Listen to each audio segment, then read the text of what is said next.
নামাজ পড়তে গিয়ে জ্ঞান হারালেন এক যুবক। ছুটে এলো কলকাতা পুলিশ। অসুস্থ যুবককে সাহায্যের হাত। ফের একবার পুলিশের মানবিক রূপ দেখলো শহর কলকাতা। একেই বলে মানুষের প্রতি মানুষের টান। আসলে ঠিক কি ঘটেছিল সে সময়? এই দৃশ্য দেখলে আপনারও গর্ব হবে কলকাতা পুলিশের জন্য। সত্যি তাদের কুর্নিশ জানাচ্ছে প্রথম বাংলা। এই দৃশ্য শুধুমাত্র এক্সক্লুসিভ প্রথম বাংলার ক্যামেরাতে।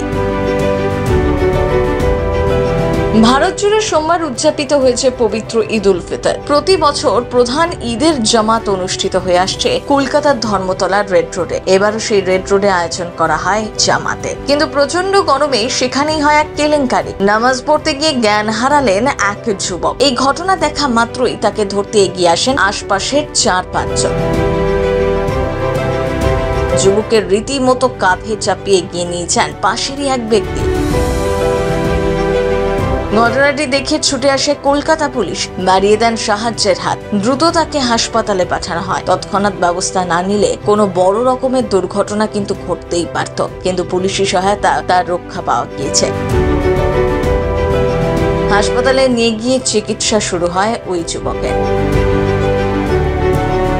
এর আগেও বারবার কলকাতা পুলিশের মানবিক রূপ দেখেছে শহরবাসী। লাঠি, জলকামান, বন্দুকবাগি, আইন শৃঙ্খলা রক্ষা, এটাই পুলিশের পরিচিত রূপ। তবে তাদের আরো একটা দিক আছে। কলকাতার রাজপথ আমারও সাক্ষী হয়ে থাকলো পুলিশের সেই মানবিক দিকে।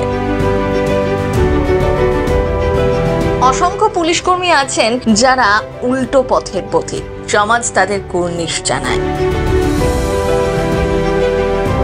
শহরবাসীর অনেকের মতে নানা ক্ষেত্রে দেখা যায় বয়স্ক একাকী মানুষজনের পাশে দাঁড়ায় পুলিশ।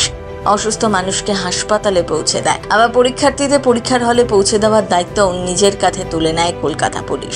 সময় নেই কারোর, সবাই তো ছুটছেন, প্রচন্ড ব্যস্ততা। প্রিয়জনের মন খারাপ, তার কথা শোনার মতো কেউ নেই। মানসিক অবসাদও গ্রাস করছে ক্রমশ। আর তা থেকে রেহাই দিতেও তাদের পাশে দাঁড়ায় সেই কলকাতা পুলিশই। কলকাতা পুলিশ সকল সহনাগরিকের সুস্থতার প্রতি প্রতিশ্রুতিবদ্ধ। আপনার কথা শুনতে, সহায়তা করতে এবং সংকটময় মুহূর্তে পাশে থাকতে সর্বদা প্রস্তুত। তা যেন ফের প্রমাণ হলো আরো একবার। যদিও এই পবিত্র ঈদের দিনে ওই যুবকের আর নামাজ পড়া হলো না। আপাতত চিকিৎসকের নজরেই রয়েছেন ওই অসুস্থ ব্যক্তি। সংকটময় পরিস্থিতি কাটিয়ে দ্রুত সুস্থ হয়ে উঠুন, এই কামনাই করে প্রথম বাংলা। প্রথম বাংলা ব্যুরো।